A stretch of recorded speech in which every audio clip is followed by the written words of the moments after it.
Hello, fellow truth seekers. Doug Foster here again with you on this here Shabbat, and I'm thankful that I have this opportunity once again.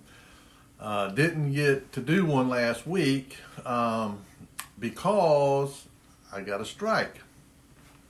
And a video I done several months ago, one of the first ones that I did on Deuteronomy chapter 28, the blessings and the cursings. It got the first one I did got taken down because of so-called medical misinformation, and I did not specifically name any particular virus or anything. I just used the a word that's used for inoculation, that you cannot use it, and I used it in a generalized context. I did not use that word I didn't use it in the context of a particular illness, just in a general term, but yet they pulled it down for that. And I mean, why 2 months later? I don't get it. But anyway, I mean, it just shows the for one, this channel, of course, is being suppressed. I mean, it's obvious. I mean, I haven't looked for for subscribers or anything, or tried to drum them up, but you would think that at least I'd have more than what I have. Of course, I know a lot of people probably don't agree with my take on things, what I believe. But I know that truth is being suppressed. Not just me, but when you look at people who are putting out the real, really sincere about putting the truth out, they're being suppressed. I mean, you can go out here and just as an example, and I'm not going to name any particular one, but I've been watching some of these videos about these guys cleaning rugs, and it is kind of interesting. I mean, just, it's clean. It's not something that's demonic or anything like that. These people have companies and they do these rug cleanings, and it's amazing. I mean, how they can. Well, these people, some of them's got millions of subscribers. And the same thing with you look at some of these video, YouTube channels that just are filth as far as I'm concerned. But same thing. I mean, millions of subscribers. And that's because they're being pushed. These distractions, like these videos about cleaning rugs. I mean, it's a distraction. Even though it is interesting, I mean, to sit there and, of course, these people are doing honest work. And so, if they can make money from it, I'm glad for them, but it is a distraction, it's a distraction to distract people away from the things that are really going on. And of course, like I said, I look at channels that, if it's political, I mean, even some of these political channels have, they've grown, and, sometimes have millions of followers, but they try to suppress and throttle them too, because they are against the agenda that we see in the political system coming out of our capital and other places like in Europe, European Union and all. And the thing that's funny is that these people they want to suppress this, but yet they come out and they will say one thing and then they do something else as if people don't see it. That they are telling you one thing and doing something else. Like here in our own government, I mean, they're doing everything they can to get and why. I mean, people say, well, why would they want to try to get World War III started? And why are they putting out this narrative that, oh, Russia's trying to, reform the Soviet Union, and they're just going to, they're not going to stop at Ukraine. They're going to go into Poland and Romania and, and ultimately take over the European Union and all that. Well, when you look at it, the real truth is not the Russians that are taking over everything. It's NATO that is taking over. I mean, as soon as the Soviet Union collapsed and the Berlin Wall came down in '91, almost immediately the European or NATO began to gobble up countries that were former Soviet countries. And I mean, it's kind of funny that the very thing that they accuse the Russians of, they themselves are the ones that are doing it. And not only have they taken a lot of them, these former Soviet countries into NATO, but a lot of them they've tried to take into the European Union. And of course, we scripturally we know that this is one of the things that's going to happen. Now, again, we don't know what this final outcome is going to be as far as how this European revised Roman Empire is going to shake out.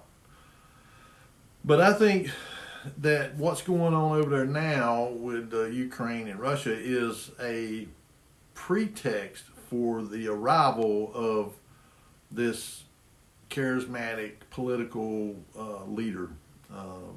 It may even be a military man or a military person, but regardless, it's a political entity that, and I believe he's going to have the backing of the Catholic Church, the Pope, that is going to be backing him,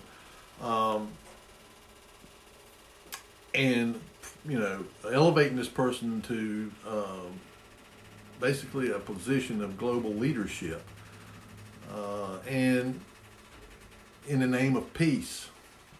And because if you look at all the chaos, and if you look at, for example, and it's you really have to it's a big picture thing that you kind of have to put all the little pieces together to kind of really understand what's going on. And the Bible gives us the bigger picture of it, but we have to actually pull the pieces, the political and the symbolic and the powers that be, how they've brought this scenario into being.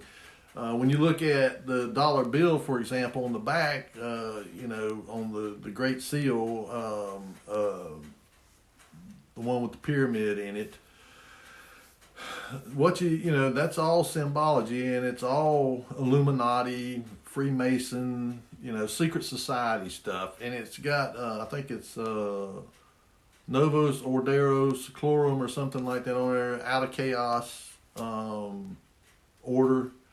New order of the ages, but in order to bring this about, you have to create all this chaos.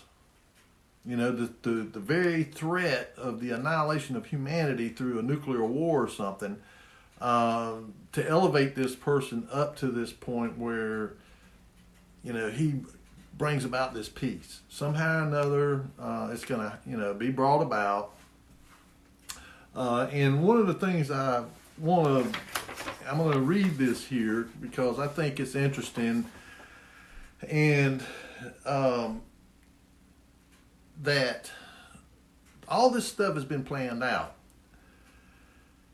Going back, of course, this is a letter from Albert Pike to Giuseppe Mazzini.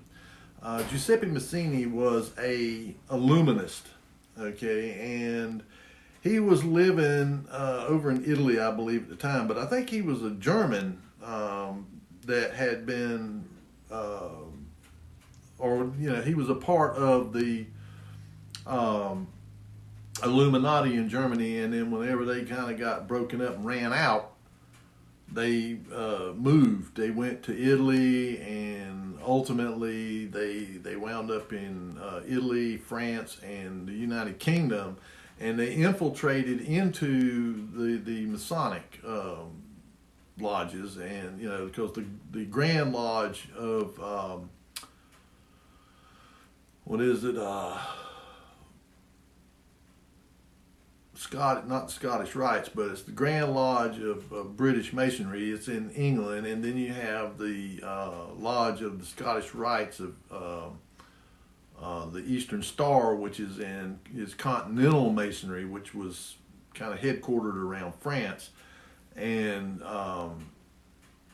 they're the ones that the Shriners and all that's in, but they are secret societies, and so this Illuminati, they got broken up there in Germany because it came to the political leaders of the day what their objective was, and it was globalization, global government, overthrowing national governments and creating a one world government. And of course, the national leaders of Germany at that time, or which was probably Prussia, the Austrian-Hungarian Empire or whatever, I think was around at that time. But they got wind of it, so these people had to go underground. And one of the chief people in this organization at the time was the Rothschilds. And of course, they are the global banking controllers. I mean, they control it through the International Bank of Settlements in Switzerland, a neutral country. And if you look at that pyramid also that's on the back of the dollar bill, it represents, like, the base of it is humanity, the worthless eaters, as they call them. And the idea was to transfer all the labor, the wealth of the labor of the base up to the top. It's like a big Ponzi scheme. And and each level on there represents, like, one level represents government, another represents the banking system, another represents commerce, industry and stuff like that. And then finally, at the near the top, below that pinnacle, or the triangle up there, below it is the banking system. I think it's the Council of 300 or something like that. It's called. It's a 300, and then there's the Council of 13 or something, which is the very top, and then you have that crown stone, the pyramidal crown stone there, that's got an eye in it.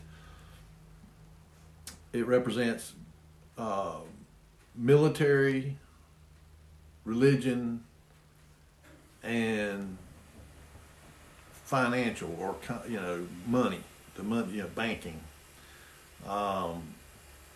You have a political military leader here, and some people think that might represent Washington, D.C., because if you look, there's only 3 city-states in the world. There's only 3 of them. One is Washington, D.C., the other is the city of London, and the other is Vatican City over in Rome. These are independent, totally separate from any nation. They are nation city-states. They're basically entities unto themselves that are not controlled by any nation. They're separate. District of Columbia, of course, Columbia, the goddess Ishtar, the District of Ishtar, if you will. And you have the Pentagon, this big, gigantic pentagram, basically, that is a military, the center of the military-industrial complex. And then you have the city of London, which is a 1 mile square area, which is within the national city of London, which is a financial, really it's the financial capital, even more so than New York City, even though New York is Wall Street and all, but there's a lot of money that comes through that city of London. And that's where the COMEX and the silver and gold and all is controlled. And ultimately, all this paper currency, fiat money, it's worthless. It's not backed by anything. It's all debt. It's debt instruments is what it is. And so this International Bank of Settlements there in Switzerland, which is the sort of the masterminds behind how to control the world through an economic system. They control all of the central banks, like the Federal Reserve Bank, the Bank of England, the European Central Bank, the Bank of Japan. They basically established these central banks, and they are privately owned banks. They're not owned by, they like here, the Federal Reserve. Well, people naturally assume that means it's part of the federal government, and it's not. It was established by 4 banks: the City Bank of New York, Chase Bank, the Morgan Bank, J.P. Morgan, and I think one other bank together formed the central bank, and then it's tied through the Rothschilds to the International Bank of Settlements. And so what they do is they pay our government, I think it's like 50 cents per $100, because the Treasury Department actually prints the money, but they issue the money to the central bank, the Federal Reserve, and then the Federal Reserve sends it out to, I think there's like 13 regional Federal Reserve branches. They send it to them, and then they in turn loan it to commercial banks, and then the commercial banks pay them interest. And then the government of the United States borrows money from the Federal Reserve and pays them interest. So the debt that America has, which is something like $31 trillion now, the interest alone is just astronomical. So this central bank is charging us interest, and we're paying these interest payments on this money that is our money. I mean, it's our money. But yet we're paying them interest. So they take that interest on money that is fake money. It's fiat money. It's not backed by anything. It's not backed by oil. It's not backed by gold. It's not backed by silver. They, took us off the gold standard in 1971 when Richard Nixon was president. So this money is really just, not much more than wiping paper. They charge us interest. They take the interest, because these are very, these people are driven demonically and satanically. So they are very methodical and systematic, and this spirit that drives them gets passed down generationally. It gets passed down to their offspring. I mean, because if you look at and again, these Rothschilds and a lot of these other 13 families, blue blood, the Council of 13 at the very top up there, they have mysterious backgrounds. I mean, where did these people originate from? Where did they come from? Hard to determine. But the Rothschilds, has been a banking family going back, nobody knows how long. And, they've always been one of these that plays the middle against the ends. They're the bankers in the middle here, and they loaning money to both sides of a conflict. So that, once this whoever comes out the victor in the war, they both owe this banking system money. I mean, you can kind of look at, this is stuff that's readily available knowledge you can look up. And it gets really convoluted and deep. I mean, you just wouldn't believe the tentacles of this thing. Unbelievable. So they loan this money back to us, our own money, loan it back to us with interest. And then they take the money and they use that money, and it's huge sums of money, because if you look at all these central banks around the world, they're doing the same thing at all of them. So they're just raking in trillions upon trillions of dollars, and they use it to buy everything up. They're using fake money to buy up everything else: property, building, businesses, global corporations and stuff like that. And then they use these global corporations to gobble up everything else. And yet they structure it in such a way that it's not easy to see that they are the ones that really own these businesses. I mean, they're the stockholders in them, and so they keep it very under the hidden. Because they don't want people to understand that really, ultimately, all of this stuff is owned by them.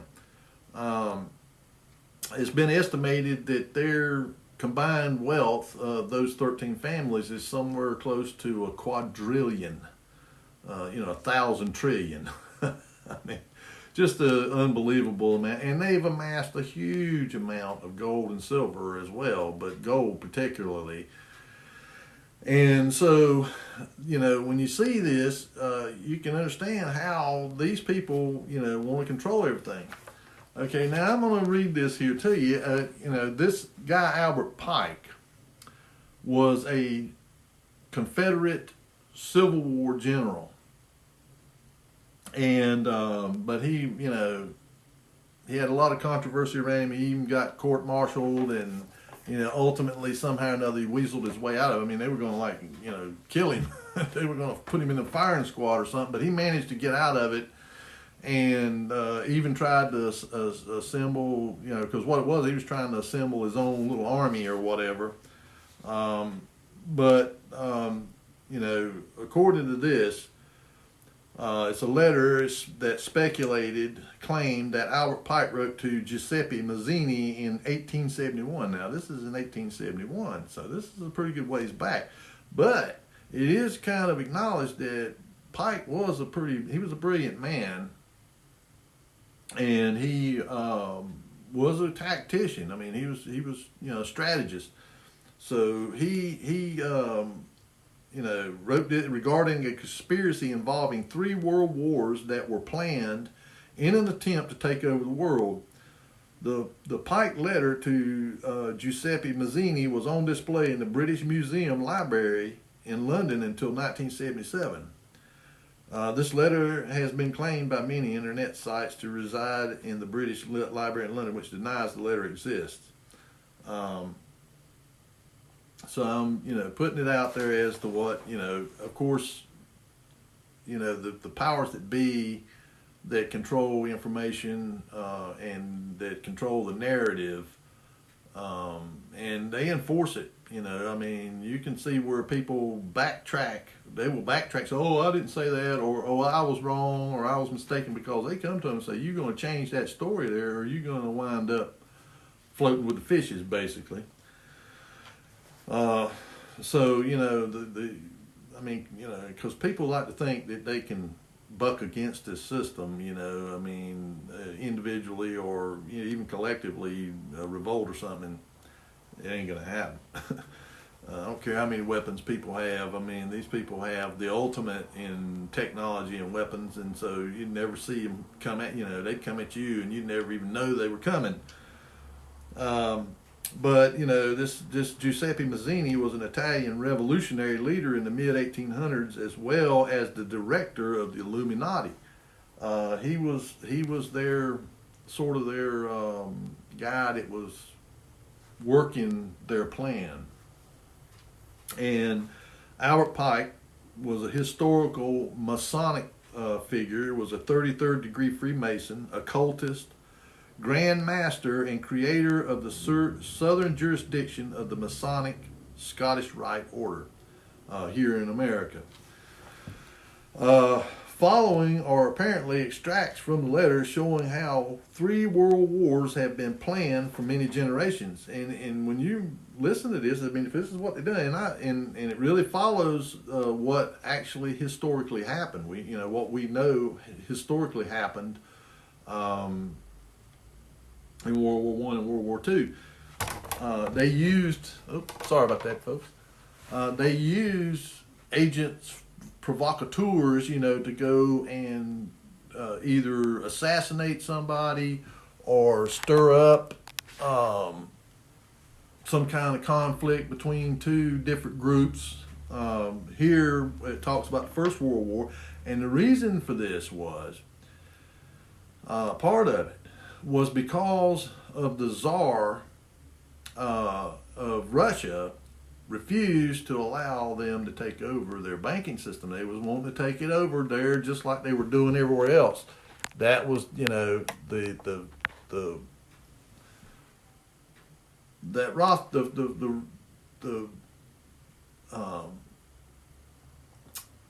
back when this kind of began, like in the early 1700s, during the 1700s, I'm not exactly sure what period, but it was, I think that the Illuminati started in the early 1700s.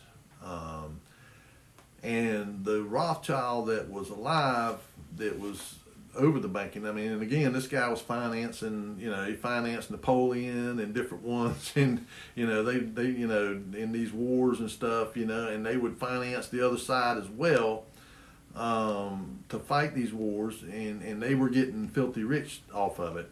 Same thing here in the United States, the Revolutionary War, they loaned America money to, because, they got it, that's why our ties to the French, because the Rothschilds moved their banking empire from Germany to France, and they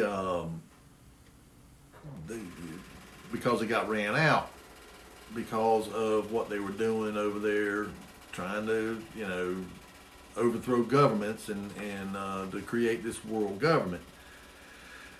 And so that guy that was the Rothschild over that banking at the time, he had 5 sons, and he told them to go out and basically conquer every country that they could, conquer their banking system and centralize it. And so they began to do it. The first one they did was the Bank of England, and they took it over, and they done it through deception and conniving. But anyway, it says the First World War must be brought about in order to permit the Illuminati to overthrow the power of the czars in Russia and of making the country a fortress of atheistic communism. The divergences caused by the agentur of the Illuminati between the British and Germanic empires will be used to foment this war. At the end of the war, communism will be built and used in order to destroy the other governments and in order to weaken the religions. Well, we know that at the end of World War I in 1917, the Bolshevik Revolution took place over there in Russia, and it became communist. Just a handful of people brought it about, and they were agents of the Illuminati. And the same thing with World War I getting it started. They killed one of the Habsburgs over there in Sarajevo, and that started it. I think the Archduke Ferdinand or somebody like that was killed. He was a Habsburg, and him and his wife, I think, were assassinated, and that triggered World War I. And of course, they, the British and the French, and they all went at it, and it was all, started through these agents provocateurs, these Illuminati that assassinated this man and started it. That's how they do this stuff. I mean, or they create false flag events and stuff like that. and they're behind the scenes. And and the thing is that people don't understand is that these people are, they are either, they're being directed demonically or satanically. They are under their control. And so they do, they give them knowledge. They give they have the so-called secret knowledge. That's why they're Illuminati and Freemasons and the Rosicrucians and the Jesuits and all of these secret societies, but they all tend to be of one mind as far as their agenda. That's why they tend to work together. Even though, we know that even scripturally that a lot of times these entities don't always get along, these fallen ones and the demonic, these disembodied spirits, they don't all get along either.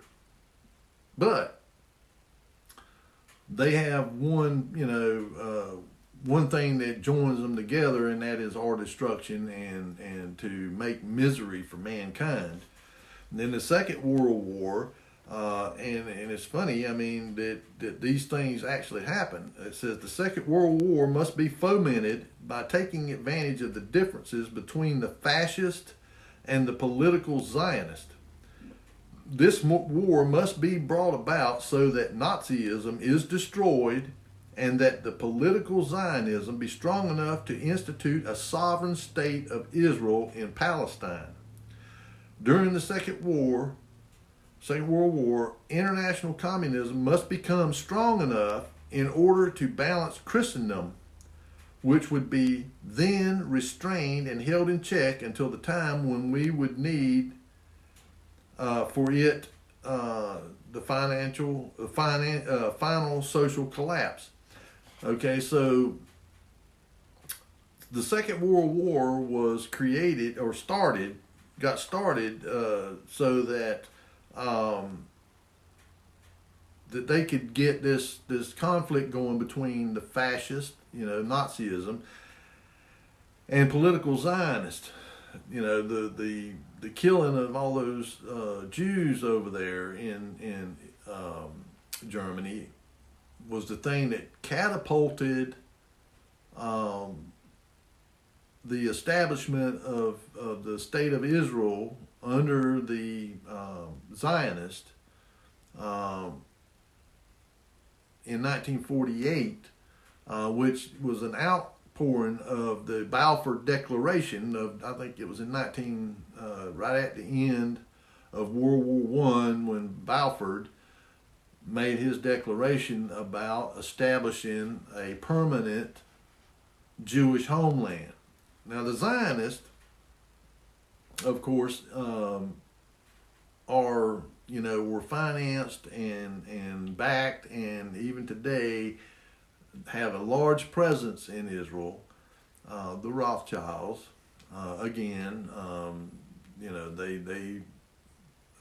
but their motive for being there is to ultimately egg on a situation that will lead to the whole world wanting to destroy Israel.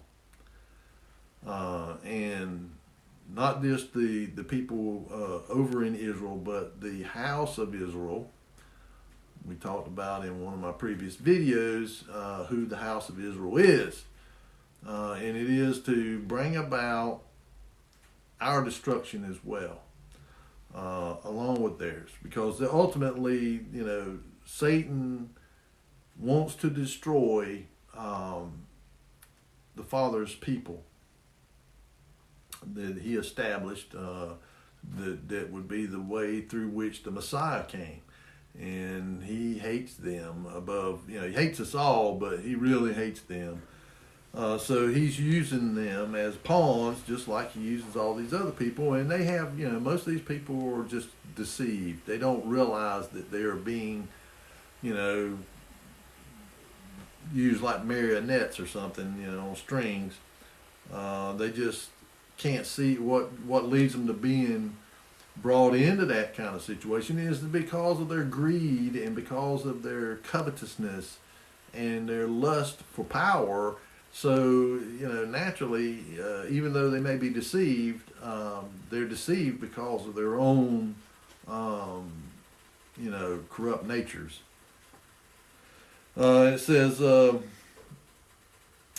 strong enough to institute the state of Israel, which happened in 1948 in Palestine. And then, by the way, Palestine, that area, what we call Israel, and they call it Palestine. Well, that was a name that the Romans gave to that area after they drove the Jews out. When they drove them out in 135, once and for all, after the Battle of Masada and the Bar Kokhba rebellion, they basically renamed it to Palestine.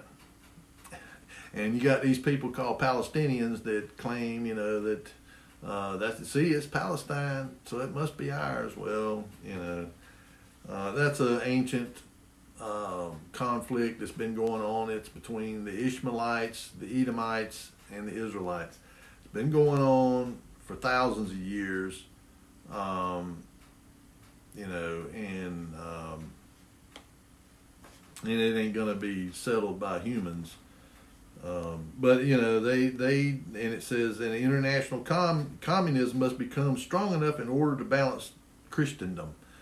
Okay, so and it says until the time when we would need it for the final social cataclysm. Okay, well, they use communism as a way to balance out the distribution of power in the world.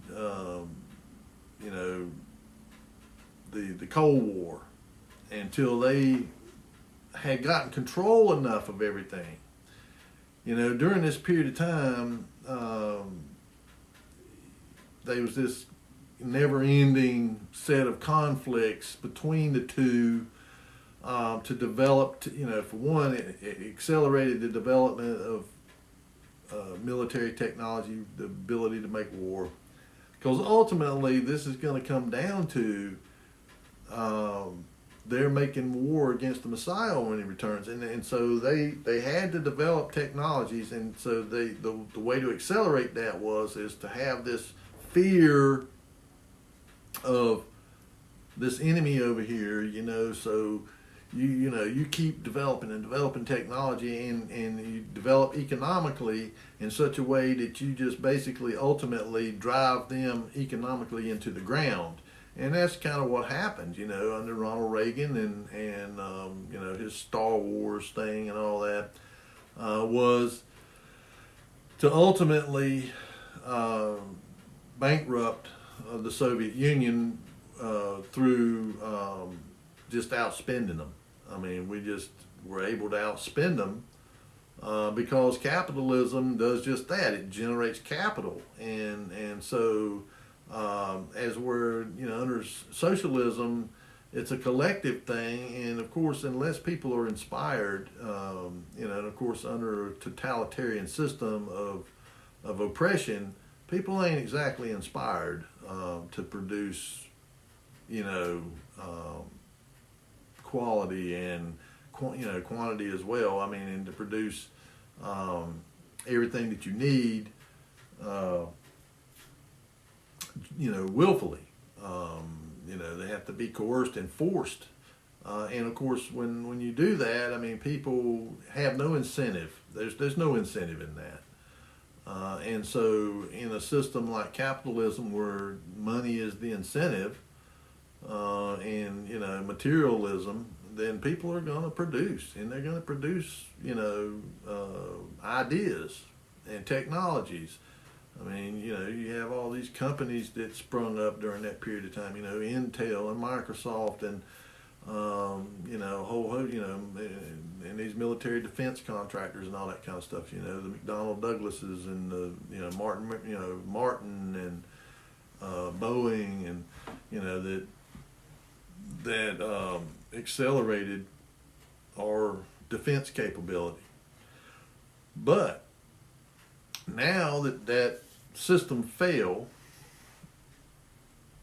they had to start trying to basically through like the European Union and the United States, because the United States had basically had hegemony over the world. I mean, we were the only superpower left, and so America has been pushing the agenda of this Illuminati bunch, because if you go back and do a little research about our so-called founding fathers, I mean, Washington and Franklin and Jefferson and different ones, most of these people were deists, and a lot of them were Illuminati, Illuminists, during the time of the Enlightenment, when science basically became, rationality through science, and forget the Bible and the Judeo-Christian heritage, forget that.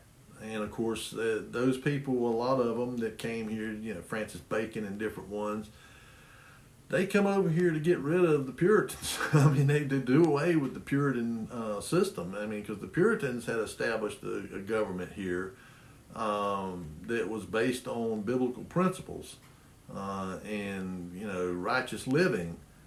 And not that all of the Puritans were perfect either. I mean, there was some of them that done some stuff too, but a lot of that again was these Illuminists that were sent over here just for the purpose of specifically of undermining the Puritans. The Puritans had established Yale and Harvard, and they were all established as theological seminaries or whatever, or schools. And finally, ultimately, before it was over with, they had been driven out, and the Illuminists got control of them, and from that point on, they become secular. And they, it wasn't all at one time. It was a gradual thing where they began to get rid, to corrupt the teaching and to corrupt the political views and corrupt the, and by the time you got down to the Revolution and the Founding Fathers, the Illuminist Freemasons had pretty much gotten complete control, and they established this, and if you look at the layout of Washington, D.C., I mean, it's a occultic playground. I mean, it's got the layout of the owl, I think it's Moloch, and the open 5-pointed pentagram, and which is supposed to be very powerful in occultic teaching, and the gods, all the false gods are everywhere on monuments everywhere around Washington, D.C. So that ought to tell you something about the founding of it.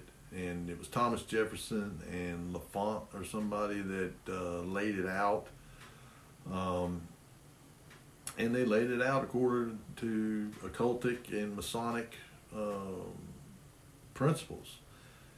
And they're being used, this government in this country, even though there is a lot of people, even though we are descended from the house of Israel, doesn't mean that they were all righteous people. I mean, they still have that same kind of a spirit that they had when they went into captivity under the Assyrians.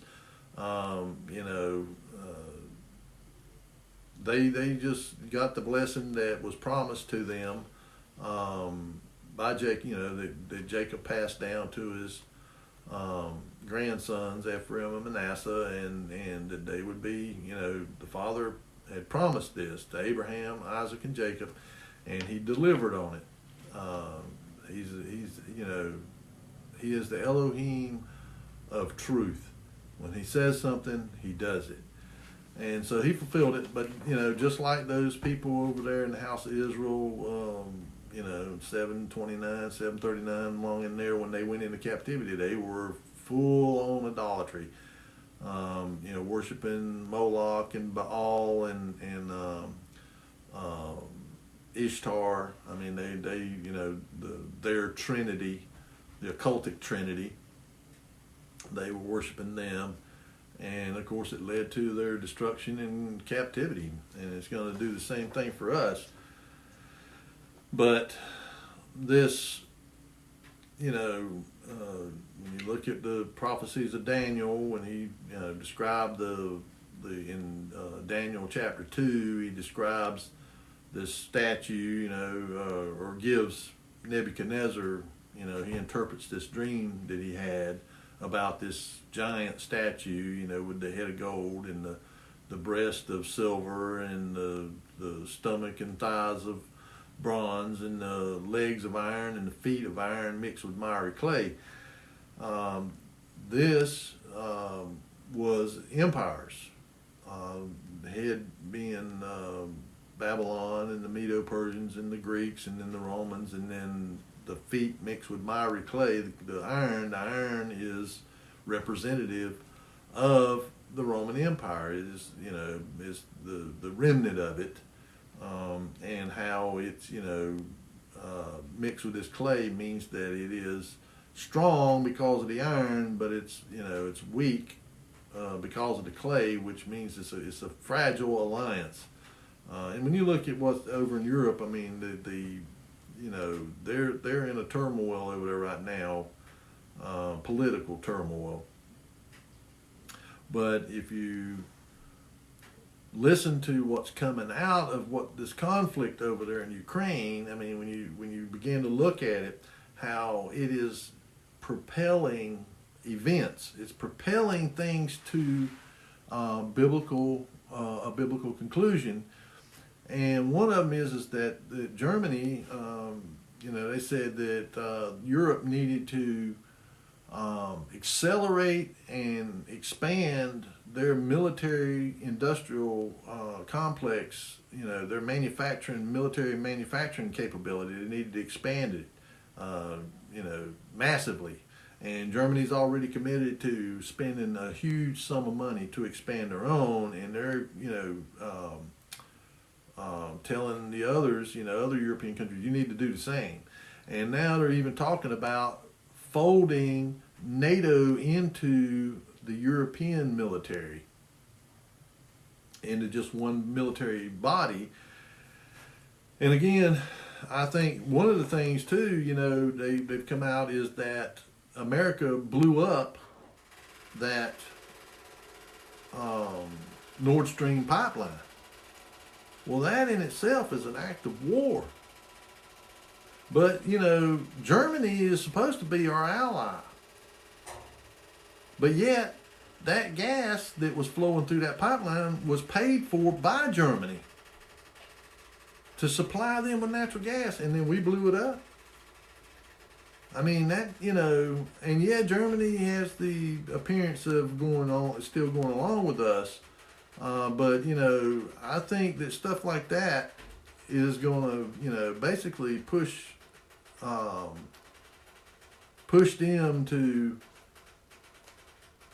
ultimately do their own thing over there. They're going to have their own, and basically, shut us out. I talked about that before, about how, a lot of the technology that we use here in the United States and our weapon systems and stuff comes from over there. And we, education-wise here in America, I mean, we have so dumbed down our people and our youth that we don't have anybody, other than the elite. The elite send their people to colleges and stuff where they get real educations. And of course, you have exceptions. You're going to have these people that, educate their own children, or that send them to a private school that really gives them an A1 education. But for the masses, going to public schools and stuff, it's indoctrination centers, and that's all it is. It's not teaching these young people anything other than to, critical race theory and about the transgender agenda and the alphabet agenda, corrupting their minds with this stuff and trying to groom them. And that's it. They're not teaching them anything, math and science and history and all that stuff, because they don't want them to know history. Because they, the very things I'm talking about, they don't want them to know about this stuff, because then they would be adversaries to their agenda. And they don't want that. They want them to follow their agenda. And then this ultimate, the Bible tells us this ultimate conflict that really ends up bringing about the real World War III is going to center around Israel. And if you listen to what's coming out of Israel right now, I mean, there's a party that is in the Knesset over there in Israel that is calling for, basically completely taking East Jerusalem and driving out the Palestinians and tearing it down and rebuilding it and settling, and putting, Israelites there, Jews there. And of course, that's the kind of thing that's going to trigger this Arab confederacy, the king of the south, as it calls it in the scriptures, that it's an alliance that's going to happen between the Arabs. And of course, excluding Iran, because their versions, they have two different types of Islam or different sects. They have the Sunni and the Shia, and so they don't get along at all. And so Iran is going to be excluded out of it. But you're going to have all of the, I think the Iranians, I think maybe are Sunni, and that the Arabs, because Iran is not Arab. The Iranians are not Arabs. They're different people, and they were the Parthians, they were the Persians. They were there even before Ishmael and all that. So Ishmael was the father of the Arabs. You're talking about Saudi Arabia, Libya, Sudan. And a lot of them, Yemen, a lot of them countries like that are descended from, Jordan, that are descended from Ishmael, that are the Arabs. And then you got the Edomites, the descendants of Esau, that are over there too. And of course, they've all intermarried together. And of course, they have a tremendous hatred for Israel. So anything like that happens over there is going to create this real enmity, and so it's going to just make it even worse. So you're going to have this confederacy of Arab states that are going to join together and form a coalition army. But then this king of the north, this European power, is going to, because this southern kingdom is going to come up there. Well, it says that whenever this political entity comes on the scene, and it's this religious leader, the second beast with the horns like a lamb and speaks like a dragon, will make a peace agreement with Israel, some kind of a covenant. Of course, I think it's in Isaiah, it calls it a covenant of between death and hell, that they make, and they make it in deception. The Israelites don't, the Jews don't intend on honoring it or whatever, but they make it because of necessity. And so whenever this Southern Confederacy comes up against Israel, it just says that this northern power will sweep down through there like a whirlwind, and that they'll occupy Jerusalem for 42 months. And so I think that this conflict that's going on in Ukraine is just going to bring about the appearance of of this power, this peacemaker. But really, whenever it says, whenever they say peace and safety, sudden destruction comes upon them. And through that, because of our ties to Israel and all that, it's probably going to bring us into it somehow or another, and they're just going to wipe, do us in. If we don't just collapse altogether. I mean, because if you look, our military is pretty inept, and our government is inept, and just making one blunder after another. And then you look at all this stuff that's going on here inside the country. I mean, these trains derailing and releasing all this stuff. Are these acts of terrorism, or are they intentional acts that are false flag of events? These balloons coming over here, them trying to say, oh, it might be aliens that we shot down, or UAPs or UFOs or whatever. And it's not to say that these entities are not here, and that they're so-called UFOs. They're being seen everywhere. I mean, they're here and they've been here. But they're just becoming more apparent. And what people have to remember is that Satan is the prince of the power of the air, the airwaves. He uses the airwaves. He uses radio. He uses TV. He uses, and not only that, but he broadcasts to human minds, and he broadcasts just, general broadcasting, hatred, adversity, lust, greed, thoughts that are, things that's being broadcast to human beings' minds. That's why Paul, and Christ, the scriptures tells us about bringing our mind into subjection.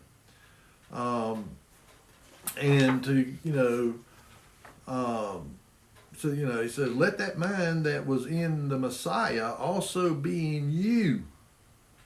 We've talked, I've done a study about that, about having one mind with Messiah and with our Creator, that we need to be of one mind, because if we don't, Satan is going to attack our mind. I think he just broadcasts sort of, and then occasionally I'm sure it's specific. He will attack one person specifically, and I'm going to go through a few scriptures to kind of show that. But this is the third part of this, the Third World War. It says, must be fomented by taking advantages of the differences caused by the agentur of the Illuminati between the political Zionists and the leaders of the Islamic world. The war must be conducted in such a way that Islam, the Muslim, Arabic world, and political Zionism, the state of Israel, mutually destroy each other. Now that's their intention, for them to kind of just destroy each other. But and then it says, meanwhile, the other nations, once more divided on this issue, will be constrained to fight to the point of complete physical, moral, spiritual, and economical exhaustion.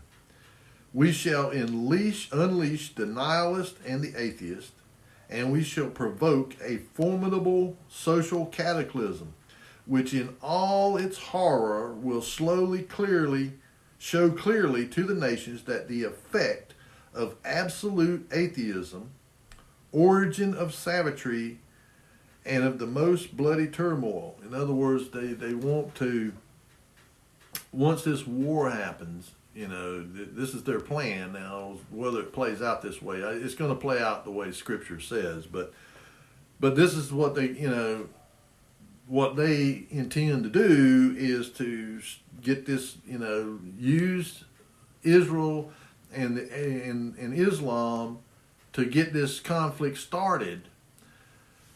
And once it starts, it's going to just so physically, emotionally, and morally, and economically deplete the world that they will be, just to the end of it. And and at the same time, they're going to, stir up the atheist and the nihilist, and get them to come after the Christians. Stir them up against the Christians, and hopefully the Christians will, unite. It says, then everywhere the citizens obliged to defend themselves against the world minority of revolutionaries will exterminate those destroyers of civilization and the multitude disillusioned with Christianity, whose deistic spirits will from that moment be without compass or direction, anxious for an ideal, but without knowing where to render its adoration, will receive the true light through the universal manifestation of the pure doctrine of Lucifer, brought finally out in the public view. So their idea is to ultimately so disillusion humanity, and break them, just break their spirit, to the point where they just give up on Christianity and they give up on atheism and nihilism, and then these Illuminati, these people, the ones that are in these secret societies, will come out with their Luciferianism, and make that the religion.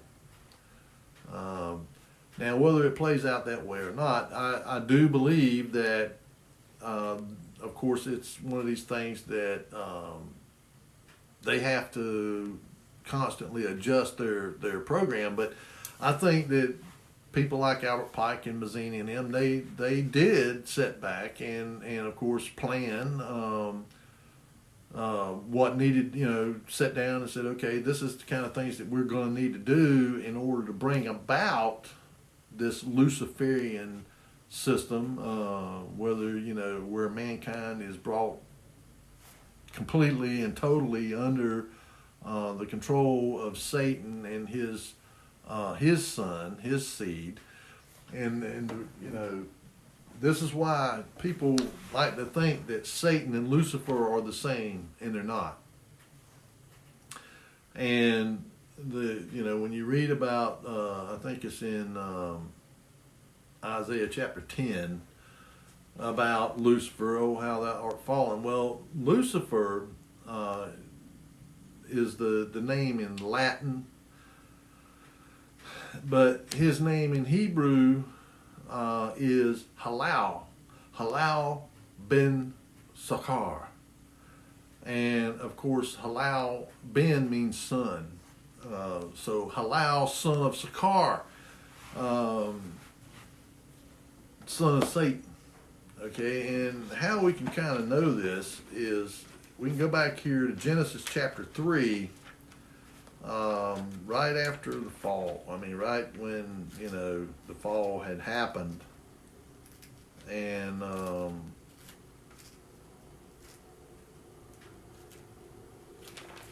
me get it here. All right. Now this is in chapter 3, starting at verse 13, and we're using the King James here.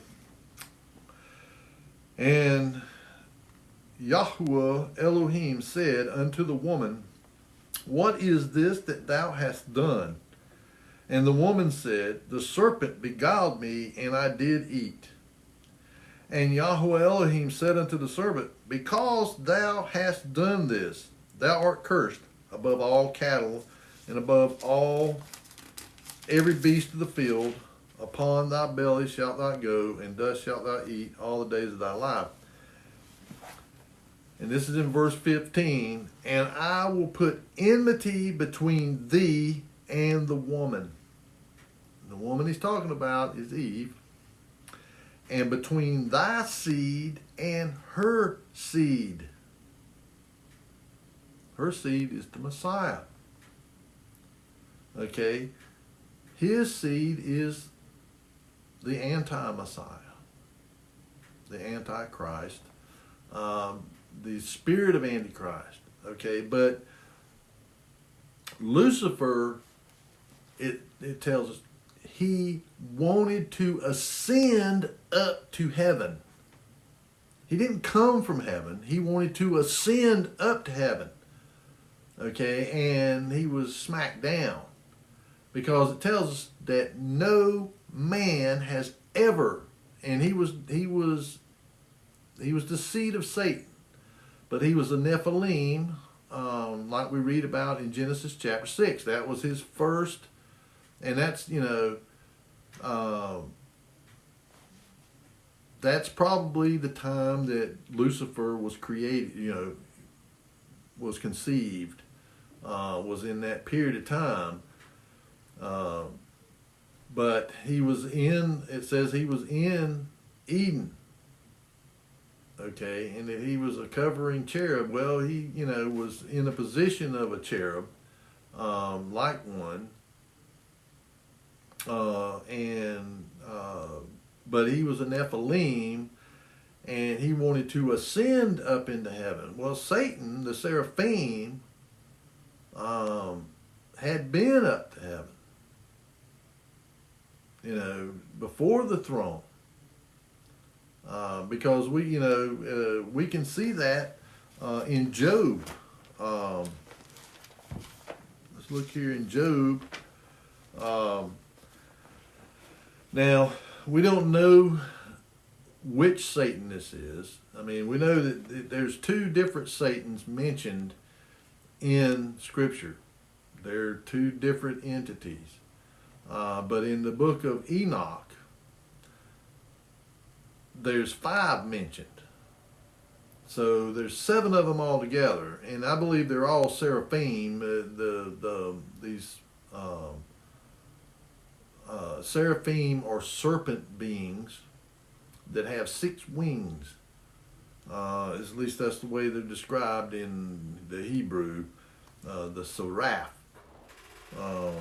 It says, now, this is in Job chapter 1, verse 6. And I mean, a lot of people are probably familiar with this story, but the point I'm trying to get across here is that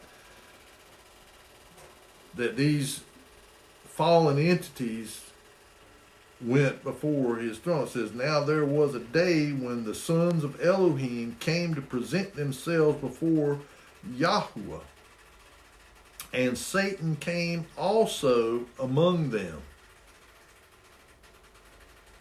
Okay, and and when it's talking about presenting themselves before him, I don't know if it's talking about the Father or if it's talking about the Word, or but I think generally when it's talking about Yahuwah, it's talking about the Creator. And of course, we know from the Gospel according to John chapter 1, Christ is the Creator.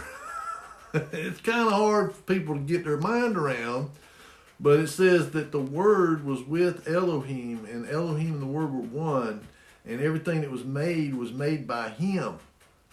Okay, and then in verse 14 of the Gospel of John, first chapter of the Gospel of John, the Word became flesh and dwelt among us, even as the only begotten of the Father. So it's telling us there, first off, that He is an eternal being. He's always been. He's been since forever. Okay, and that He was the Creator. So these entities, this Satan, this adversary, he comes before him, and of course the Father or the Yahuwah says, hey, have you considered my servant? Asked him what he's up to, and he's telling him he's going up and down in the earth, to and fro in the earth, looking, he's looking for somebody to mess with, same as he does now. And he says, have you considered my servant Job, that there is none like him in the earth, perfect and upright man, one that feareth Elohim and escheweth evil? And Satan answered Yahuwah and said, doth Job fear Elohim for naught? Hath not thou made an hedge about him and about his house and about all he hath on every side? Thou hast blessed the works of his hands and his substance. And it says, but put forth thine hand now and touch all that he hath, and he will curse thee to thy face. And of course it says that Yahweh said unto Satan, Behold, all that he hath is in thy power, only upon himself put not forth thy hand. So Satan went forth from the presence of Yahweh. Okay, so we're seeing here that, first off, they can't do anything, these Satans. They can't do anything to humanity or people except that the authority is given to them from above, from Elohim. You can't do it. So they're used. All right, and this is the thing that people have to get their mind around as well. When we look at the prophetic books that describe the end time events and stuff, it talks about how these angels pour out their vials and they pour out, they blow their trumpets, and these events and things happen. But a lot of times these things happen not because these angels are physically coming down here and doing it, but they are influencing people to do these things that bring about these catastrophes. Like what we've seen here, with these earthquakes. The earthquake over there in Turkey and Syria. I've seen some video footage about right before it happened, this great big huge cloud, circular, looked almost like an eye, was up there in the sky. Well, anybody that has done any research whatsoever about HAARP and stratospheric aerosol injection, better known as chemtrails, that look into weather modification, and also you can go back and look at some of the stuff that Nikola Tesla was doing, probably one of the greatest engineering minds of the modern era. Pretty much the three-phase electrical system and motors and transformers. This guy designed it all in his mind. Well, he had built a little resonator, a little oscillator resonator that could trigger, buildings to begin to start shaking. It's just a box that he'd mount onto a wall or on something and then turn it on, and it began to oscillate. And once it reached the resonance with the building structure, it would start shaking it. It would start shaking it, and it would begin to, collapse if he hadn't turned it off. And so if he could do this using oscillations, these HAARP systems are nothing but frequency generators. That's all they are, but they're very powerful, billions of watts, and they can bounce it off of the aether, beam it up, bounce it off, and direct it, these antenna arrays. And this is, again, you can look this stuff up, do some homework, do some research. Don't take my word from what I'm saying. The reason I'm telling you these things is because these entities are directing human beings to do these things. The same as the Father directs his messengers, his Malachim, to do things, to tell people. And again, you can see where he's telling Job to go ahead, or telling this Satan, this whichever one it is, telling him, yeah, go ahead. Well, this Satan himself ain't going and doing this to Job.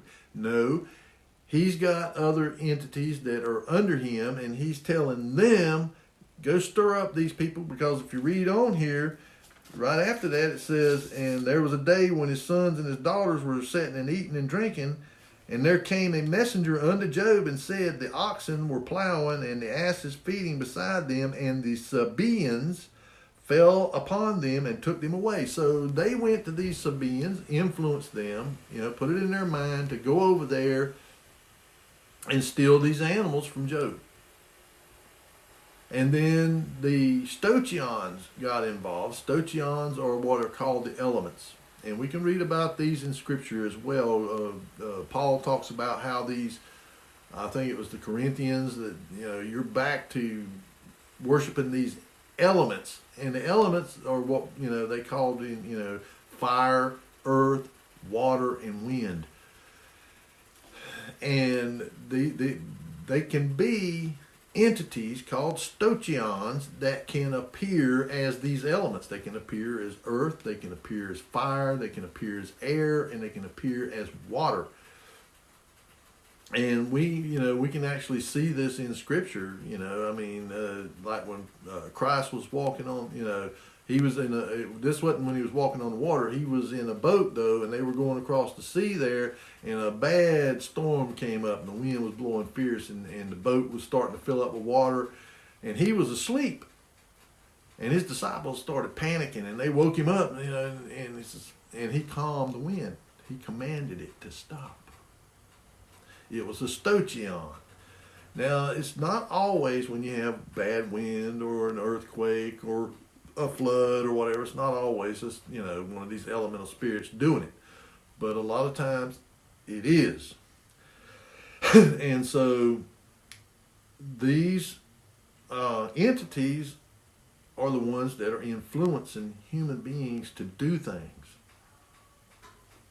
Like with this weather modification, they are so messing up. Just take a day whenever it's nice outside, clear. Just go out sometime and look, and I guarantee you, if it's nice out, you'll begin to see these planes going back and forth, laying these trails out, and you can watch them things, and they'll just start. And in no time, it'll get cloudy. It'll start clouding up, and they're doing it everywhere. I mean, they got hundreds, if not thousands, of these planes that are doing this. And it's directed by the CIA, and the planes are under the control of the Air Force. I think they're based at Tinker Air Force Base. And then you have these HARP systems that are all over the place. And there's a guy, and he's not, as far as I know, a believer or anything. I mean, he's a scientist though, and an engineer. His name's Dana Wigington.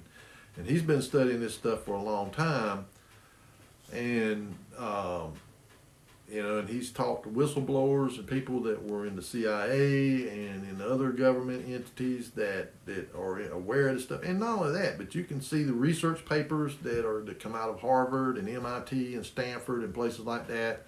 That people come up with the idea of doing this stuff, pumping millions of tons of metals like powdered aluminum, barium, strontium-90, sulfur, different things into the air in order to manipulate and modify the weather, create storms. They'll do something here that affects the weather over there. In other words, if you want to cause a drought over in Western China, in their grain belt or whatever, you want to cause a drought over there, well then you got to create a certain kind of weather here. So, and then not only that, but a lot of it they're doing is to try and counter the weather that that the Father creates, that allows to be created.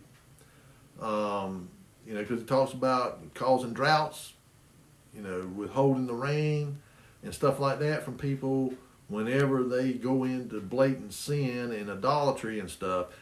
Deuteronomy chapter 28, Deuteronomy 12, Leviticus chapter 26.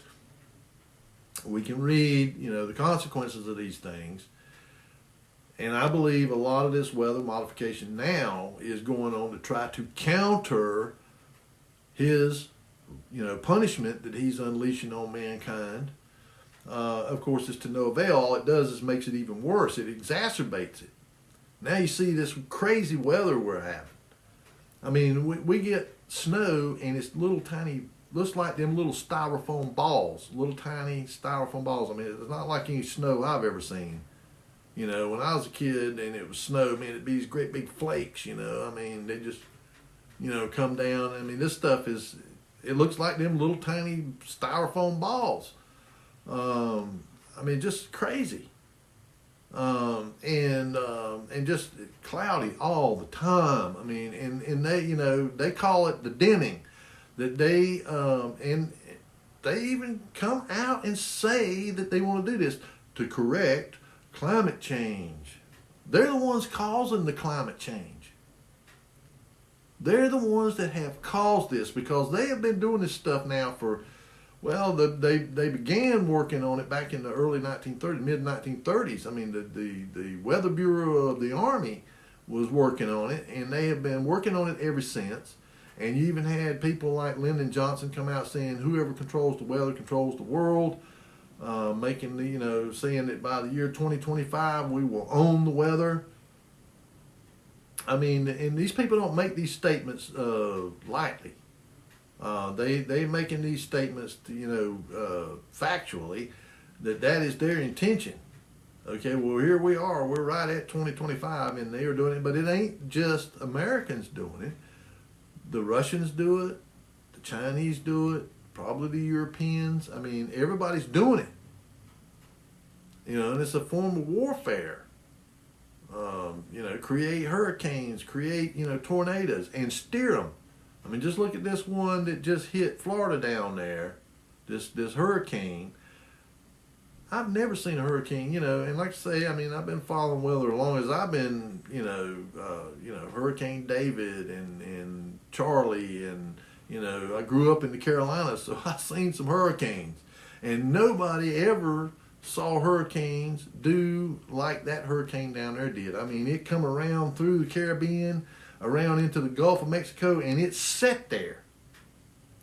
It just sat there and picked up strength. And then it came in as if it was being steered. And so, people say, oh, conspiracy theory. Okay, so that's a conspiracy theory. But, whenever you go look at the research that's been done, you can go, this is kind of stuff, you just have to know how to word it. If you say chemtrails, stuff like that, it's going to take you to Wikipedia and it's going to show you conspiracy theory. You got to look at the terms that they use. Stratospheric aerosol injection. The HARP systems. These systems, they are, they'll give you their take on what it is. It's just for atmospheric research or whatever. Well, no, it's for actually trying to steer the jet stream and stuff like that. And so these entities, give them this knowledge. Of course, it has to be approved by the Father. And I'll show you another scripture in 1 Kings concerning Ahab, that the Father, even will use these entities to do what he wants done. And the kind of the gist of this commentary and all today is I'm wanting you to understand that it's not necessarily these entities themselves going to be doing something, but what they're going to do is they're going to stir people up or convince people to do stuff that fulfills the prophecy. Even the ones that, the fallen ones, they got to do what he commands them to do. Which tells you right there, the Father has control over it all. He even tells us, I create the good and I create the evil. I do it both. But he has a reason for it, and it's to test us. I mean, you can't give eternal life to somebody that's going to be rebelling against you all the time.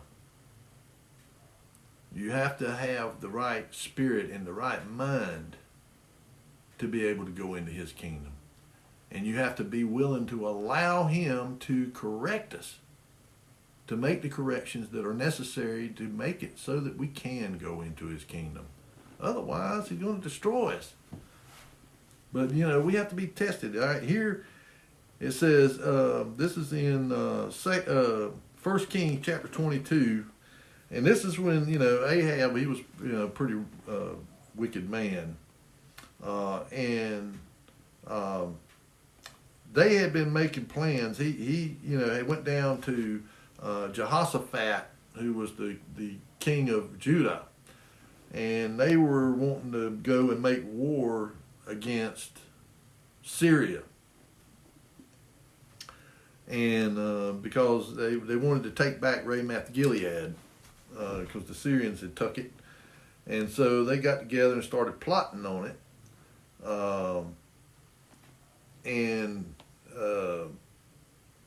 So it says, and he said, "Hear thou therefore the word of the Lord. I saw the Lord sitting on his throne, and all the host of heaven standing by him on his right hand and on his left. And the Lord said, Who shall persuade Ahab that he may go up and fall at Ramoth Gilead? And one said on this manner, and another said on that manner. And there came forth a spirit, and stood before the Lord, and said, I will persuade him." So, a lying spirit. So he says, okay, and he asked him, says, okay, and the Lord said unto him, "Wherewith?" And he said, "I will go forth, and I will be a lying spirit in the mouth of all his prophets." So this spirit tells the Lord how he's planning on getting Ahab to go up there and to be killed. So, yes, the Father can, and he has. We know the story of whenever Assyria came down after they had taken the house of Israel into captivity, and Assyria came against Judah. And of course, Judah at that time still had a righteous king, and he, prayed, and the Lord sent an angel down there, and he killed 185,000 of the Assyrians in one night. So, yes, he can send a Malahim directly to intervene and do what he wants. But most of the time, things occur and happen through human beings. And it's to test people, to see whether they'll do it or not. And of course, most people are weak. And they are governed by their baser nature, which is greed, lust, covetousness, hatred, envy. These things drive people, and so these entities play on that. Again, I've said it before that they've been around a while, so they know us. They know how we are. That's the reason this one here says, this is how I'm going to do it. I'm going to go down here, and I'm going to be a liar. I'm going to put these lies in the mouth of these prophets. Because these prophets, boy, they want them to come prophesy to Ahab. That's what they want to do, and they're false prophets. And so, and of course, he brings another prophet there, which is Micaiah. And Micaiah, though, will not lie. He tells him, exactly. And then this other prophet, false prophet, Zedekiah, the son of Chenahiah, went near and smote Micaiah on the cheek, and said, "Which way went the Spirit of the Lord from me to speak unto thee?" Because he's ticked off because this Micaiah is telling him, you're speaking lies, and this spirit has come into your mind, basically come into you, so that you'll speak lies. And of course, he didn't like that.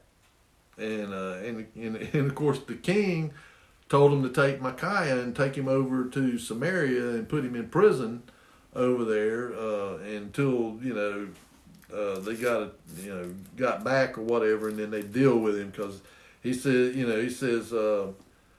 that Micaiah was always prophesying bad to him, to Ahab. He just, anytime he come and prophesied to him, it was always bad.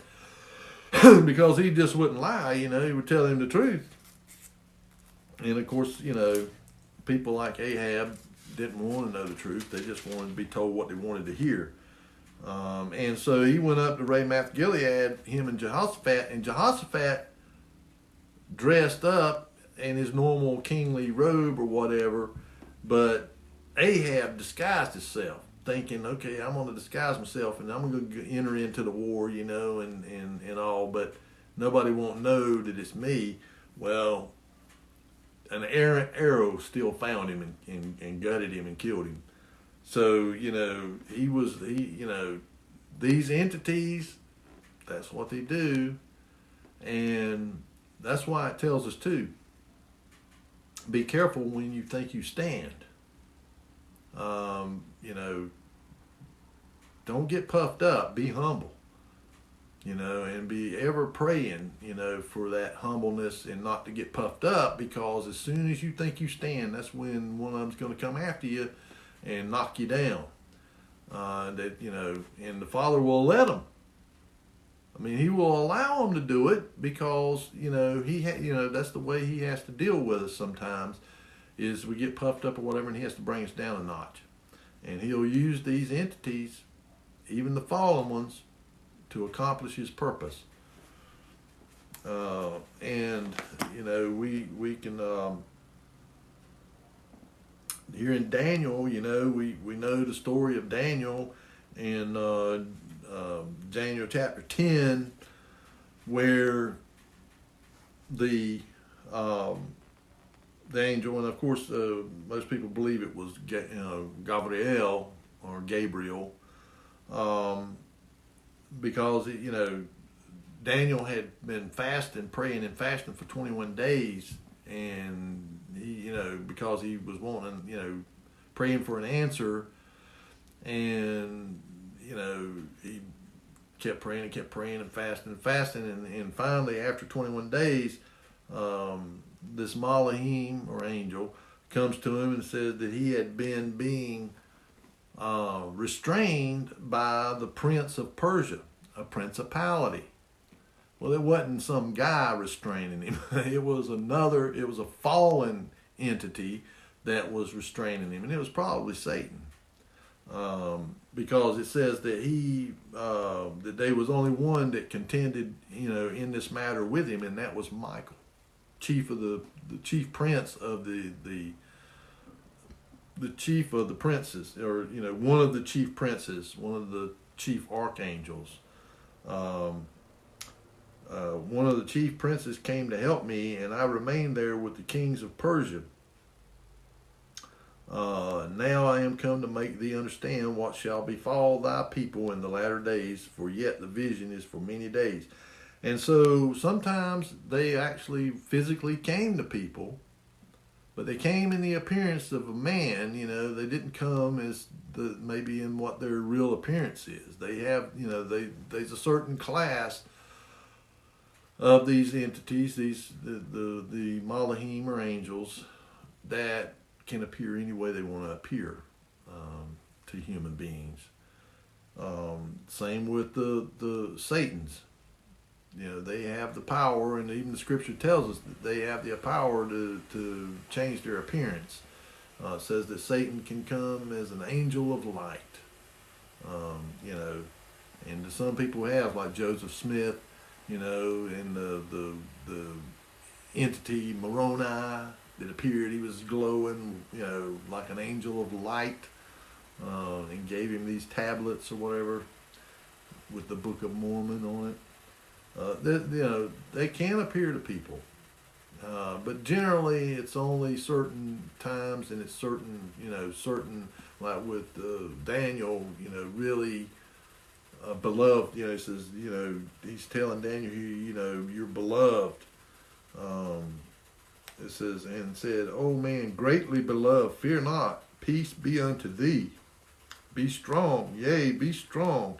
And when he had spoken unto me, I was strengthened, and said, Let my Lord speak, for thou hast strengthened me.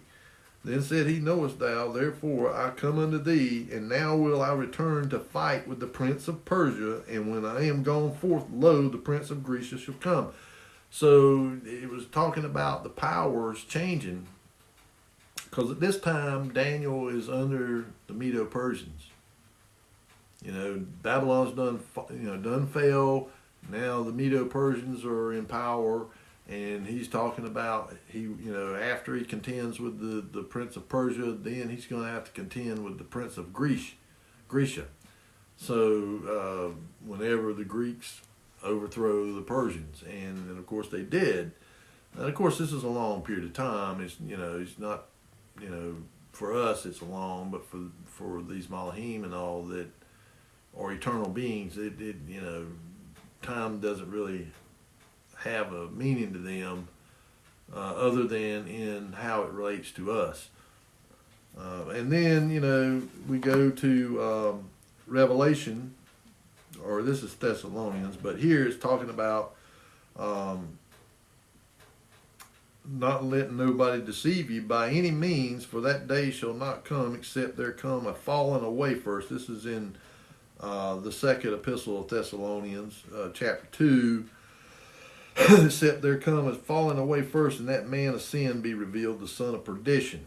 Now, I would think that was Joe Biden, because he's a lawless man.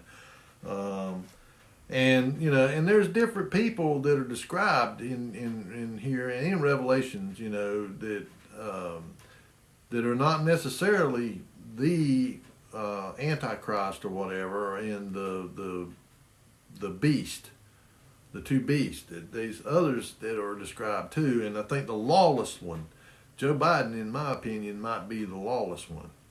It says when the lawless one is revealed, well, he's revealed. And now you see when he was revealed, when he come to power, how all this stuff started happening. I mean, I'm just making an observation. I don't know that he is, but it's funny that when he come to power, it just, things really went south. So, and this lawless one is like a sign that, sort of we're getting ready to, start into the tribulation.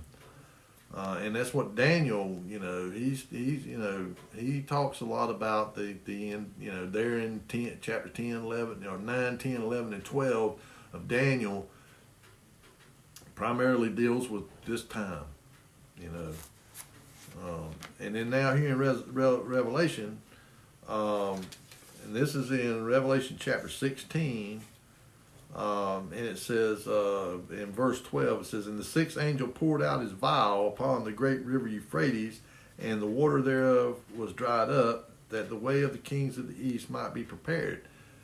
Now we know that the river is already dried up over there. All right, but it says preparing the way. It doesn't say it's, they're getting ready to come across there. It's just the preparation being dried up. Okay, well, and in this earthquake that just happened over there, from what I understand, that that around the Euphrates has been this big fire over there, and the headwaters for the Euphrates, something happened there. I mean, you can't really get the gist and the truth of everything that's going on because it's suppressed. The mainstream media and the big tech, Google and YouTube and other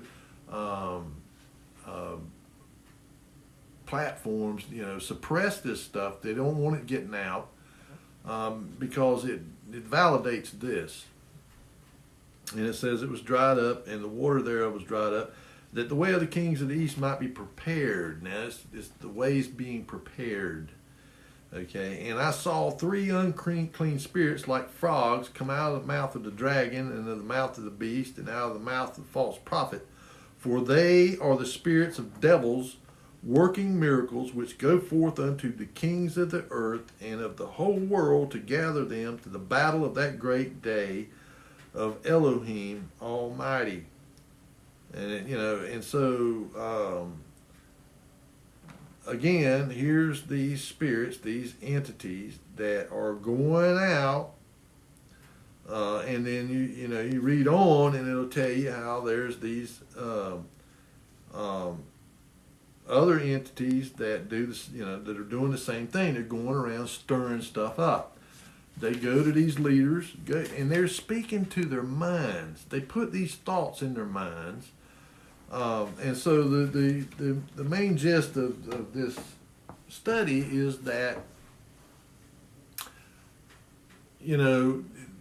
we can see these things happening, okay? And so we can see the manifestations of the fallen ones. playing out. They are at work. And of course, the Father allows it because of man's sin, especially the house of Israel. Especially the house of Israel. Because we've been blessed. We've been blessed above all the people of the world, us in the British Commonwealth. Anybody that says otherwise is just not relevant, not cognizant of history, the history of man. And the history of the United States and of the British Commonwealth. Collectively, we have surpassed any other people in history as to our wealth and possessions that we've had. Just beyond anything any other people's ever have. Material wealth and mineral wealth and oil and gas and technology. Just on and on. And within such a short period of time. It's not like it's been developed, through us over thousands of years. It was something that just, boom, within like a 200-year span of time, happened. And, of course, Satan has been at work throughout all of it to try and corrupt us as a people, and because he knows what He knows Deuteronomy chapter 28 and Deuteronomy 12 and Leviticus 26. He knows those scriptures, and he knows what he has to do to us to bring those things about, those curses. He says, choose ye today life. Choose life. Today I make a covenant with you of death and of life. Choose life. Choose life. And what is life? It is in his covenant. It is keeping his commandments and his statutes. That's it. And of course, America and and the British too. They ain't, I don't think, quite as bad as we are, but we are just. I hate to say it. America is. If you go read. And I encourage you, to read about the history of the tribe of, or the house of Israel. In Hosea, and you can read about it in Kings and Solomon or Samuel and Kings and Chronicles. But you can also read in the prophetic books, about Hosea. That's one of the things that Hosea's he's weeping basically, and Jeremiah too, over Judah, because they end up coming and doing the same thing, falling into idolatry and all, and because ultimately that is kind of that's when people get into, just down to the depths of sin, is when they fall into just openly, brazen idolatry. And if you look here in America, it's happening here now. They're putting these Baphomet statues and things. Used to they kept it hidden. These secret societies, like the Bohemian Grove out in California, they got the big stone statue of Moloch, and there in Washington, the obelisk of Baal, the Washington Monument, that's just a phallic symbol. It represents Baal. The rotunda on the Capitol is represents Ishtar. And the reflecting pool there, reflects the Washington Monument going into the Capitol. It's all, in your face idolatry, but it's only in recent times that people have become aware of it. It just, people were blind. blind but the Father says, in the last days He will pour out His Spirit upon all flesh, and people will, it says, and your young men will, prophesy, and your old men will dream dreams, and and prophesying is not, they're not prophesying any new prophecy. There is no more prophecy and there is no more revelation. This is it. This is the prophecy and this is the revelation. But the interpretation of it, the meaning of it, yes, people will prophesy it. People will reveal it. And we're seeing it. It's being revealed. I mean, I'm revealing it. I'm telling you. And that's why these people suppress channels like mine. They shadow ban it. They throttle it. And, because we're coming to the end of it. And these people are under the control, the people at the top of these companies, they are under the control of these fallen entities, and they in turn are under control, being controlled from up here at the very top of this pyramid, and they have been deceived into Luciferianism. I mean, look at Hollywood, the music industry, corporate boardrooms. I mean, a lot of these people, they practice Satanism and Luciferianism, right? They go to this Bohemian Grove, and places like that. And over to Europe to these, and they're in the Middle East, they're in northern Israel, they're in Lebanon, Mount Hermon, and the altar of Pan, and they're in Germany, the Temple of Pergamum. They disassembled it over there in Pergamus and brought it back over there. Well, that was the seat of Satan. These things are, everywhere, and now they're getting, like I said, they're getting open about it, like they did there in the house of Israel. They put that. They put a calf or gold, these bulls, these bronze bulls, put one in Samaria and one up in the area of Dan, and people were openly worshiping these things. They've got these bulls everywhere here in America. They putting them up. They got the one there on Wall Street. It's supposed to be the bull market or whatever now, and they putting just these statues everywhere. And so they're openly doing it now, and that's when judgment comes. Whenever they begin to, openly worshiping these idols and these false gods, and that's what happened there in Israel, the house of Israel, when they were taken into captivity by the Assyrians, and it's going to happen to us. It's going to happen to America, but. As Jeremiah was commanded, or Ezekiel was commanded to be a watchman to the house of Israel, and he did it through writing it down, and it was to be passed down to us to be watchmen over the house of Israel.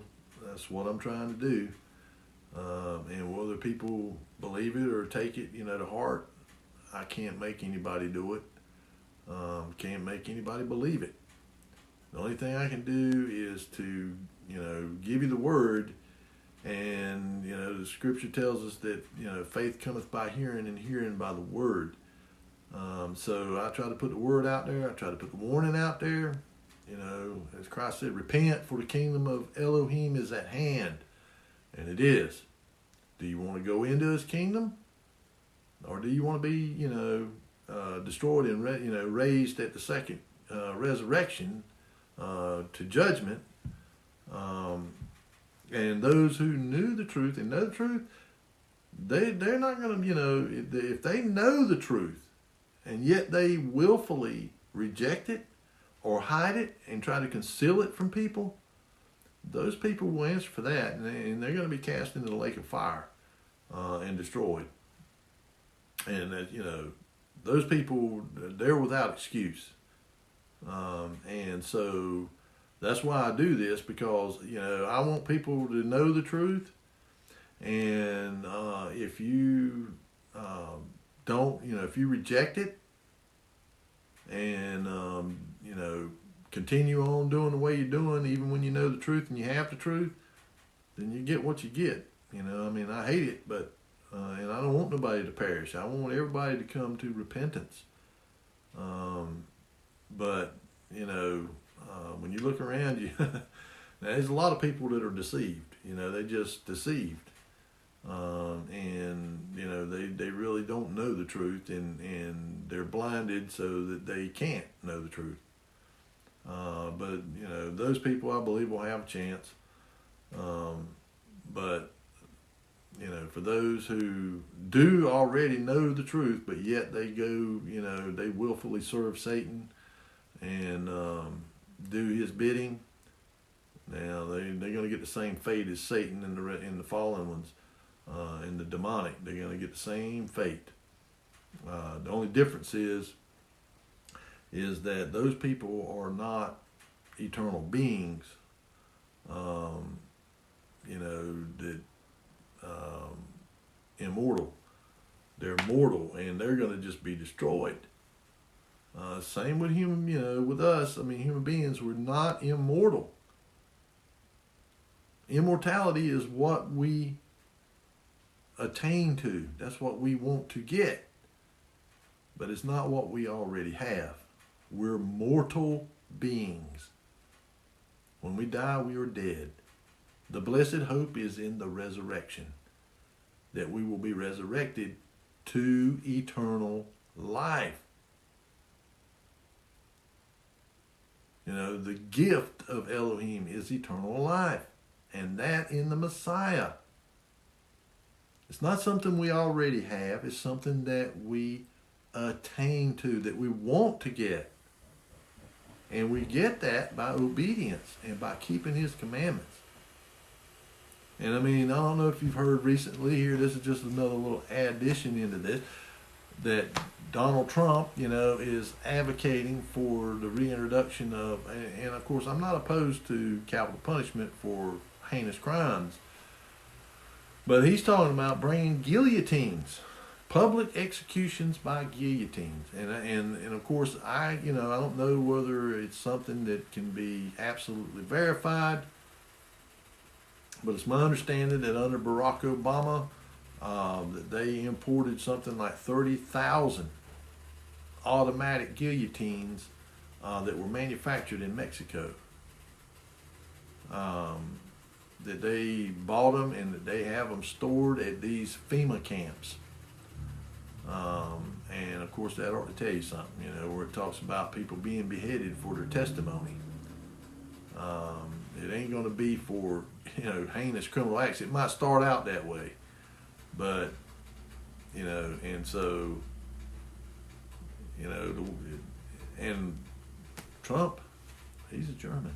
He's German descended. So, and on his mother's side, it's, I think, Scottish, but on his father's side, I believe it's German. So he's an Assyrian. Wouldn't surprise me if he ain't the one that rises up and he settles peace. I guess, I'm just speculating on that, but we just have to wait and see the way things are playing out. Kind of have to wait and see what happens when the dust settles. But I know that Scripture is, is inerrant. It never fails. And so if it says it's going to happen, it's going to happen. But sometimes the way that it plays out, I know that most of the things that happen, they create false flags and do stuff to bring, if you want this to happen, you make these things happen. You make these things over here happen to bring this out, to make this happen.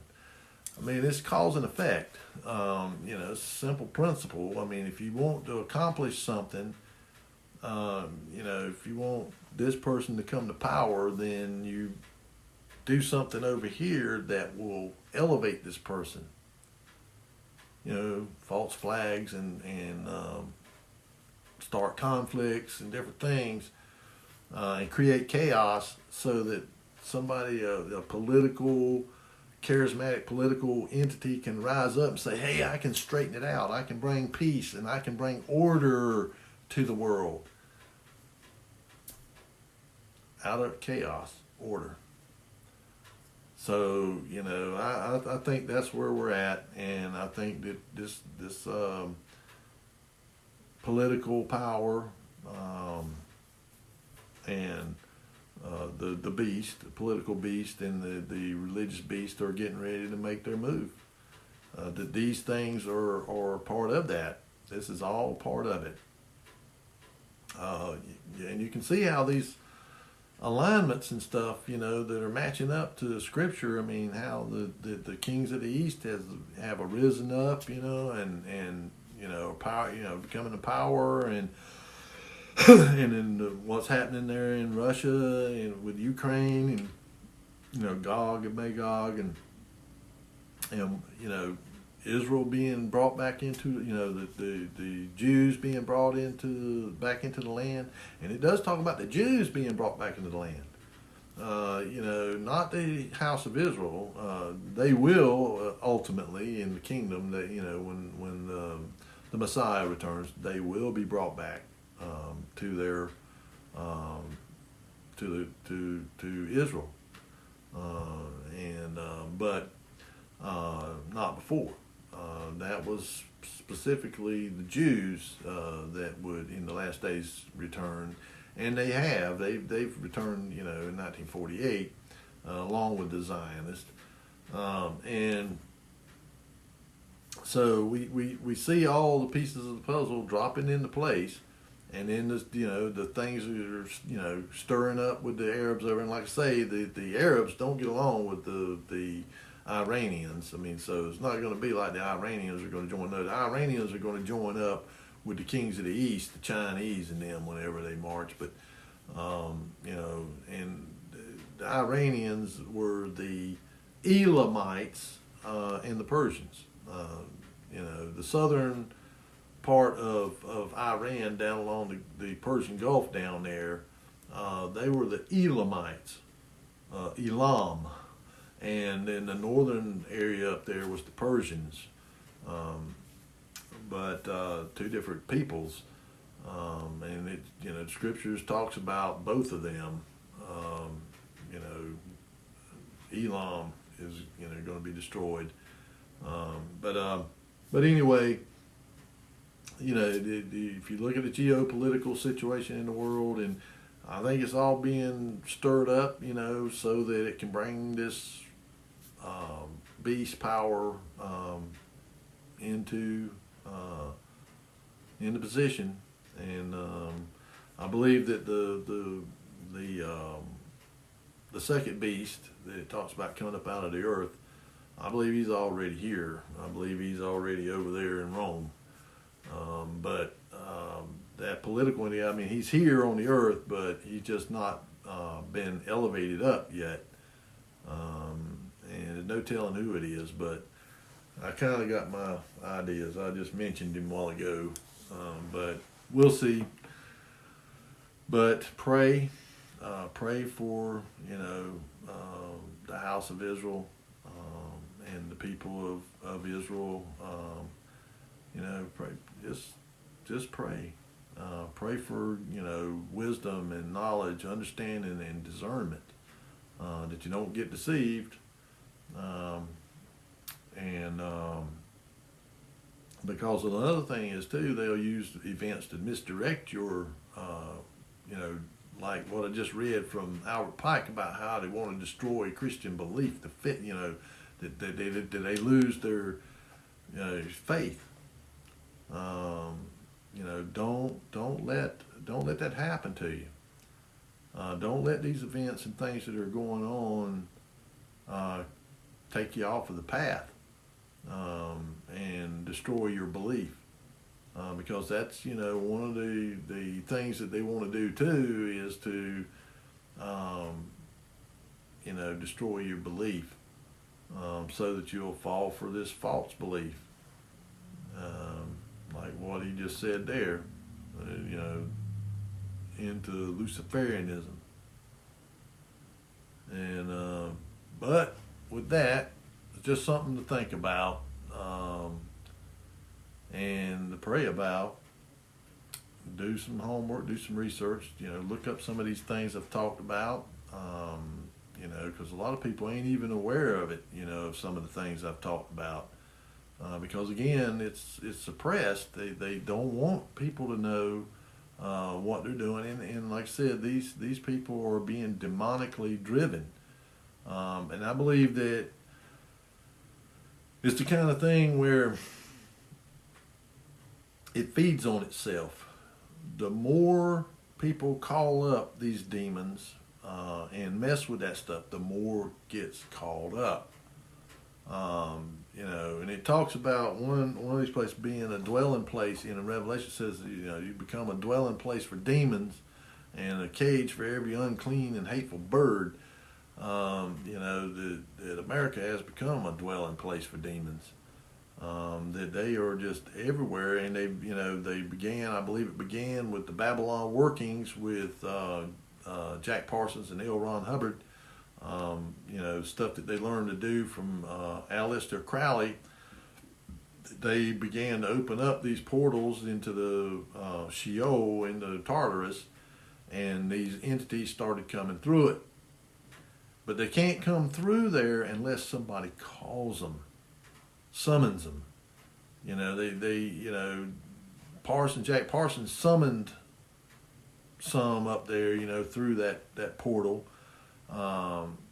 And it's the same thing with possession. They can't just take possession of a person, you know, outright. They have to do something that gives them the legal right to do it. Stink bug. They have to, you know, do something to give them the legal right. Well, tarot cards, seances, mediums, necromancy, you know,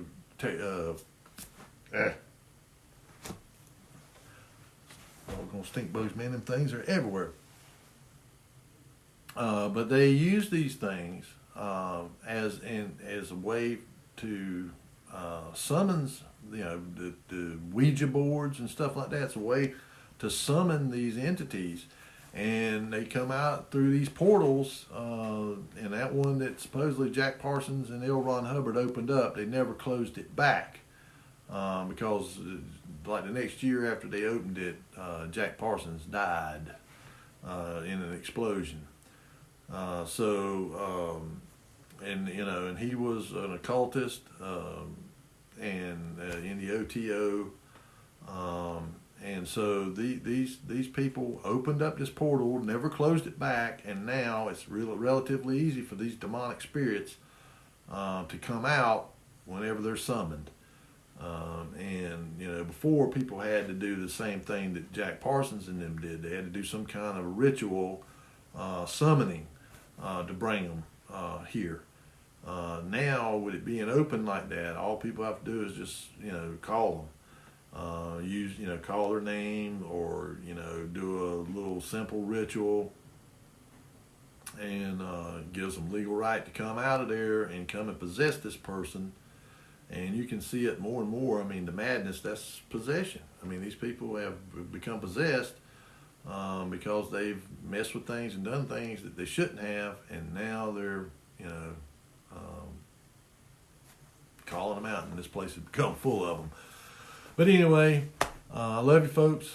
Thank you for joining me. You know, pray for me, pray for, you know, the house of Israel, and for Judah, and pray for the kingdom to come quickly before, you know, man annihilates himself, because that's where we're headed. And with that, I'll see you next time if Yahuwah is willing.